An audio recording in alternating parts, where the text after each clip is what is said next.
Hay que separar lo que es lo interreligioso de el diálogo ecuménico. Lo ecuménico es al interior de los cristianos y lo interreligioso es con otras confesiones. Entonces, en lo ecuménico existen otras personas que han recibido el don de la fe, pero que no participan de la plenitud de la verdad revelada en Cristo. Y dentro de estos grupos hay una multiplicidad de grupos. Están, por ejemplo, los ortodoxos que no están en comunión plena con la Iglesia Católica. Estos ortodoxos no tienen la comunión plena porque no aceptan el primado del Papa, principalmente. Esa es la objeción hasta el presente. Pero ellos tienen sacramentos válidos, tienen sucesión apostólica. Y entonces nosotros sabemos que a través de esos sacramentos se les comunica la gracia. Los grupos derivados de la llamada Reforma Luterana, por el contrario, no tienen la plenitud de la gracia. Tienen muchos de ellos, la mayoría de ellos, el sacramento del bautismo. Muchos de ellos tienen un sacramento del bautismo válido.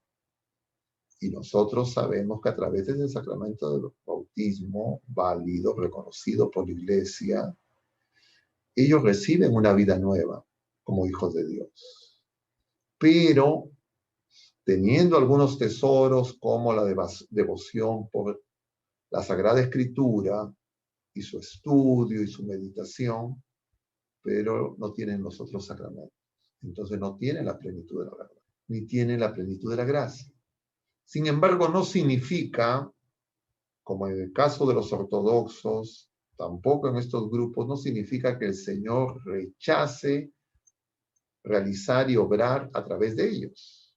No significa que el Señor le está diciendo a los católicos solamente a través de los que están en la Iglesia Católica, exclusivamente y únicos son diríamos, mis enviados únicos y, ¿cómo podemos poner una palabra? No sé,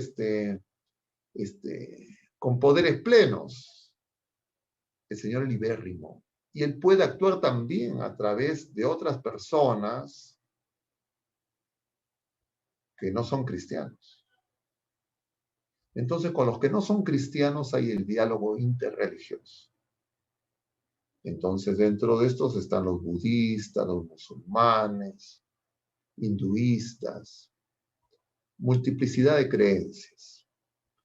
Judíos, claro, los derivados de la fe de Abraham tienen, diríamos, una participación que nosotros en la Iglesia, desde el Concilio Vaticano II, reconocemos que también tienen un canal de gracia. Pero nosotros en la Iglesia, desde el Concilio Vaticano II, muy enfáticamente se señala en la Constitución, Lumen Gentium. Si es que esas personas reciben la gracia, si es que esas personas eventualmente se salvan, siempre va a ser bajo la única mediación del único mediador que es Jesucristo. Y siempre va a ser a través de la Iglesia de Jesucristo, de la única Iglesia de Jesucristo. Porque la Iglesia de Jesucristo, nos dice el concilio, subsiste en la Iglesia Católica. Entonces, eso es lo que nuestra Madre la Iglesia nos enseña. Pero cuando en ese llamado diálogo se, entre comillas, relativizan, se hacen equiparables las creencias religiosas y la fe don sobrenatural, entonces ese diálogo puede llevar a confusión. Y por eso es que nosotros tenemos que tener eso muy presente. Más en esta cultura contemporánea, que cuando uno afirma una verdad, te llaman que eres dogmático, que eres sectario, eres violentista, eres intolerante. Pero cuando uno concede en esos epítetos, lo que hace es negar a Jesucristo. Dicho todo lo anterior, no significa que nosotros le neguemos a ninguna criatura humana la dignidad de ser imagen y semejanza de Dios. Criaturas amadas por Dios, por sí mismas, y criaturas por las que el Señor ha entregado su sangre en el ara de la cruz. Entonces nosotros en esta etapa de la historia donde se habla tanto de estas cosas, tenemos que tener algunas cosas claras. Yo lo remito para una mayor y mejor comprensión de estas cosas que son densas y que el objetivo no ha sido agotarlas en esta presentación, porque definitivamente no es posible, excede. He hecho referencia a estas cosas simplemente para que comprendamos el clima, entre comillas, cultural en que vivimos. Conviene señalar que la Congregación para la Doctrina de la Fe, el año 2000, emitió una declaración que se llama Dominus Jesus y que habla de la unicidad y la universalidad salvífica de Jesucristo y la Iglesia. Cuando el Papa, aún no Papa, el cardenal Ratzinger era el prefecto para la doctrina de la fe. Y ese documento, esa declaración fue asumida por el Papa San Juan Pablo. Dicho sea de paso, ese documento levantó iras en mucha gente. Pero es conveniente conocer ese documento, porque nos da luces y bases sólidas para poder comprender los procesos que ahora se están llevando adelante y sobre los cuales a veces se habla con mucha ligereza. Eso es un documento válido, vigente, no es obsoleto, no está superado, no es descartado, es conforme a nuestra fe. No dice nada nuevo, sino recoge y pone en síntesis lo que nuestra Madre Iglesia siempre nos enseña. Entonces, para los que tienen interés sobre ese tema, los remito a ese documento. Es un documento muy importante. Tal vez en algún momento podríamos tener una charla específica para hablar de ese documento, bajo el título de Jesús, Señor y Dios Maestro.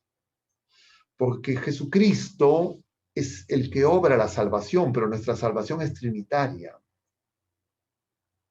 Jesucristo no obra solo. Y es Jesucristo en el Espíritu Santo. Jesucristo humanamente tenía límites. Humanamente estuvo en Palestina, humanamente no viajó por el mundo entero conocido, pero él dejó a sus sucesores en la iglesia con su cuerpo, nos envió, y en el Espíritu Santo, que es el Espíritu de Jesucristo. No es que el Espíritu Santo hace algo distinto a Jesucristo. El Espíritu Santo es lo que nos revela la verdad completa, nos hace comprender lo que nos ha dicho Jesucristo. Y toda acción siempre es trinitaria. Y por eso es que nosotros no podemos ir, entre comillas, buscando una divinidad, un Dios, por un camino distinto del único mediador que es Jesucristo. Y cualquier germen de verdad, semilla de verdad que exista en cualquier experiencia humana, si es verdad, viene de Jesucristo. Porque Jesucristo es el camino y es la verdad y es la vida. Pero no puede haber esa verdad sin Jesucristo y sin su iglesia fiel. Eso no es algo intolerante, no es algo dogmático, no es algo que, entre comillas, ofende a nadie, sino que es simplemente anunciar la verdad. Si nosotros en aras de ser acogidos por los demás, caemos en la tentación de no dar testimonio de la verdad, caeríamos en la apostasía de la verdad, que es la preparación de la venida del reino del anticristo, del mentiroso desde el principio. Entonces, nosotros tenemos, esa es nuestra fe. Y esa fe es la que es asediada, amenazada, y que nosotros tenemos que purificar en este tiempo de gracia que nos aparece.